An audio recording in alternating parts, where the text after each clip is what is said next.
Avec ses qualités d'humoriste et son sens du punch, pour lui, l'information peut aussi être divertissante. Jean-François Barry. Superbe, sublime, merveilleuse. Sauf que ce gars-là est quand même rationnel et pragmatique. Mais ça pose un très grave problème. Je t'assure qu'il n'y a aucun politologue sérieux qui va te dire « Oh, j'ai le droit! » Un politologue, pas comme les autres. Loïc Tassé. C'est pas le temps de faire ça. C'est l'heure de la rencontre avec Loïc Tassé. Et bonjour tout d'abord, Loïc. Première fois qu'on fait une intervention ensemble.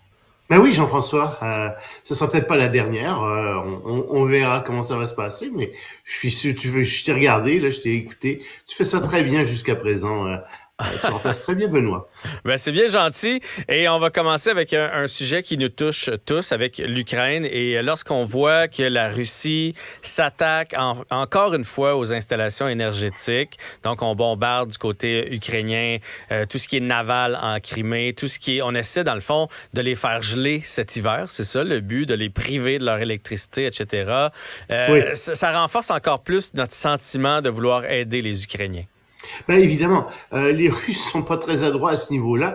Tu remarqueras qu'il y a une grande différence entre les bombardements que font les Ukrainiens et ce que font les Russes. Par exemple, ce matin, on apprenait que les Ukrainiens étaient parvenus à bombarder le quartier général de la marine russe en Crimée. Et il y a des photos de ça, c'est assez spectaculaire ce qu'on voit. Mais ce sont des installations militaires que les Ukrainiens bombardent du côté russe. Ils bombardent pas les civils. Inversement, du côté russe, au contraire, on bombarde des installations civiles parce qu'on veut créer une sorte de terreur dans la population pour que la population fasse pression contre le gouvernement ukrainien pour que le gouvernement ukrainien mette fin à la guerre. Évidemment, ça fonctionne pas du tout. Au contraire, ça enrage 3 fois plus les Ukrainiens, avec raison, mais c'est épouvantable ce que ça entraîne comme souffrance. Et dans bien des cas, il s'agit de crimes contre l'humanité aussi, de crimes de guerre. C'est ça que les Russes sont en train de faire. Donc oui, comme tu le disais, les Russes ont repris leur vieille tactique, c'est-à-dire que leur vieille stratégie, devrais-je dire, c'est-à-dire que maintenant, ils visent les installations énergétiques des Ukrainiens. Pourquoi ? Parce que l'hiver arrive, parce qu'ils veulent faire souffrir la population ukrainienne. Et donc, ils se mettent à bombarder à nouveau les lignes de haute tension, les centrales hydroélectriques ou électriques, etc. Et c'est qu'un début. Ils recommencent le même petit jeu auquel ils se livraient avant. Mais ils vont payer pour ça éventuellement, parce que cette guerre en Ukraine, ils vont la perdre. Je ne sais pas quand ils vont la perdre exactement. Ça risque de prendre des années, mais ils vont la perdre. Et ils vont payer ça très cher. D'ailleurs, je ne sais pas si tu as vu, il y a des gens qui de plus en plus se demandent si les 300 milliards de dollars qui sont gelés dans des fonds étrangers, dans toutes sortes de banques qui sont gelés par les Américains et leurs alliés, des fonds russes, ne devraient pas servir au remboursement des frais de la guerre, parce que aux États-Unis, on est rendu à plus de 200 milliards de dollars d'aide à l'Ukraine. Et on se dit, peut-être qu'on pourrait se payer en partie à partir de ça. Il y a des grands débats aux États-Unis là-dessus et ça se pourrait bien que ça arrive. En tout cas, moi, je trouve que c'est les rangs... Pas que j'aime ça voir 2 soldats se tirer dessus. Ça devrait quand même pas arriver, mais jusqu'à un certain point, tu te dis ça, c'est la guerre. Alors que quand on s'arrange pour affamer des familles, des enfants, des femmes, des civils, à les faire geler pendant l'hiver, ça les rend encore plus barbares. Oui, et ce qui est épouvantable, c'est que c'est pas des conséquences indirectes de la guerre. Ça, on comprend que la guerre a ça comme conséquence indirecte. La guerre est cruelle pour les civils, d'accord. Mais c'est volontaire. C'est fait pour ça d'abord. Et c'est ça qui rend ça des crimes de guerre et des crimes contre l'humanité. C'est pas les conséquences indirectes, c'est les conséquences directes de la guerre. On va passer à ton autre sujet, la Chine et la Syrie qui concluent un partenariat stratégique. Ben oui, Bachar el-Assad est en visite en ce moment en Chine. Il est à Hangzhou. Et donc, la Chine a annoncé qu'il y avait un grand partenariat stratégique qui venait d'être conclu avec la Syrie. Mais j'attire ton attention sur cette espèce de nébuleuse des dictatures qui est en train de se renforcer. La Russie avec la Corée du Nord, la Chine avec la Syrie. De plus en plus, ces dictatures sont en train de se liguer fortement les unes contre les autres. On pourrait rajouter à ça l'Arabie Saoudite qui embarque là-dedans, l'Iran qui s'est rapproché énormément aussi de la Chine et de la Russie. Donc, on voit bien tu veux que... dire les unes contre les autres ou les unes avec Non, les non, autres? avec les autres. Oui, c'est ça. Avec C'est les ce autres. que je pensais. J'ai dit OK. contre. Non, non, non, Oui. avec les autres. Elles sont les unes avec les autres contre les démocraties, Voilà. contre les États-Unis et leurs alliés, contre le Japon, contre la Corée du Sud. Et c'est quelque chose qui devient de plus en plus lourd à porter. Et c'est quelque chose aussi qui est assez affreux parce que on voit bien que c'est difficile maintenant pour les démocraties de s'unir et de lutter contre ces dictatures qui sont maintenant riches et puissantes, ce qu'elles n'étaient pas il y a 30 ans. Et donc, malheureusement, il va falloir qu'on ait un réflexe de solidarité beaucoup plus fort que ce qu'on avait jusqu'à présent à l'endroit de ces dictatures. Sinon, elles vont nous diviser et elles vont gagner contre les démocraties. Ben non seulement ça, mais il y a un petit côté inquiétant aussi là-dedans, parce que maintenant, c'est des puissances, c'est des États, des pays qui sont bien armés. S'il fallait qu'ils se mettent tous ensemble, là, les 6-7... C'est ça qui est en train d'arriver, c'est ça. Et tu vois, ils s'en vont en plus, ils sont en train tranquillement d'étendre leur influence sur le Proche et le Moyen-Orient. C'est le pétrole. Très bien. Les États-Unis sont autonomes en termes d'hydrocarbures. L'Europe est en train de s'arranger pour sortir des hydrocarbures, mais pas le reste du monde. Et donc, ce que ça fait, c'est que ça va étendre la mainmise de ces dictatures sur le reste du monde aussi, à travers les hydrocarbures, à travers le contrôle des hydrocarbures, entre autres.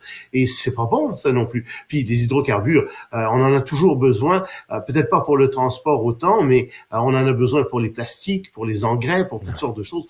On sait pas toujours comment s'en passer de ça. Donc, ça va prendre encore des décennies à passer à travers tout ça. Et la direction que les relations internationales prennent en ce moment avec ce renforcement des dictatures entre elles, ben, c'est un peu inquiétant, comme je te disais. Et c'est pour ça que les États-Unis, entre autres, là, dans la guerre Ukraine-Russie, tout le monde est sur les dents, tout le monde, on les aide pas trop parce qu'on marche évidemment sur des on veut pas que on ne veut pas que ça s'envenime. On veut pas que ça déborde hors de l'Ukraine. Tu as tout à fait raison, et c'est ça le danger avec cette guerre, c'est que ça déborde. Pour le moment, il semble que non. Puis quand même là-dessus aussi, la Chine a tracé une ligne rouge en disant à la Russie, vous ne pouvez pas utiliser l'armement atomique de manière tactique, par exemple sur le champ de bataille. Ça, on vous suivra pas si vous faites ça. Donc la guerre va se régler en Ukraine. Ça ne semble pas déborder d'Ukraine, mais il y a des populations en Europe qui commencent à s'impatienter. On le voit par exemple avec la Pologne. La Pologne qui a décidé de ne plus acheter de céréales ukrainiennes parce qu'il y a des élections qui s'en viennent en Pologne dans 3 semaines et que le parti au pouvoir est mal pris et que dans les régions éloignées, dans les campagnes, etc., les céréales ukrainiennes font mal aux agriculteurs, donc ils veulent plus en acheter. Et puis ils disent qu'ils vont peut-être cesser d'envoyer des armes à l'Ukraine parce qu'ils doivent se défendre eux-mêmes, ce qui génère des tensions, ce qui laisse entrevoir une possible dissension à l'intérieur même du camp de l'OTAN, ce qui est aussi mauvais, évidemment, pour la démocratie. Mais comme tu viens de le dire, heureusement, la Chine a tracé une ligne. S'il avait fallu qu'ils embarquent avec les Russes ou si la Syrie... Oui, mais ils embarquent ailleurs. Oui, je suis d'accord avec toi, mais ils embarquent ailleurs, pas à 100%, et c'est ça le problème. Heureusement. Non. T'as vu d'ailleurs que je le mentionnais hier dans ma chronique de perspective, Xi Jinping est très offusqué parce que la ministre des Affaires étrangères allemande a dit qu'il était un dictateur. Comment? A dit le porte-parole. Comment ça, un dictateur? Mais c'est insultant pour le peuple chinois. Qu'est-ce que c'est que ça? C'est absurde. Ben non, c'est un dictateur. Il y a tous les éléments d'une dictature. Il a même fait changer la constitution pour pouvoir se faire nommer à nouveau président de la Chine. Alors oui, c'est un dictateur et c'est un des plus grands dictateurs de l'époque actuelle. Mais tu vois, ils essaient de contrôler ce qu'on dit. Ils essaient de censurer, jusqu'à censurer ce que disent les pays libres. Ils veulent pas qu'on les appelle des dictateurs. Ils veulent pas qu'on nomme un chat un chat. Ben Mais c'est ça. Alors, quand on se met à errer au niveau du vocabulaire, on n'est plus capable de discerner ce qui est vrai de ce qui est pas vrai. Mais ça fait partie du jeu de la propagande chinoise, justement, de pas avoir le bon vocabulaire pour les bons éléments.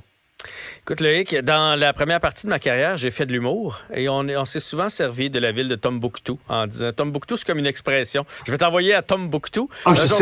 Aujourd'hui, on va en parler sérieusement de Tombouctou, donc, qui est un nouveau point stratégique.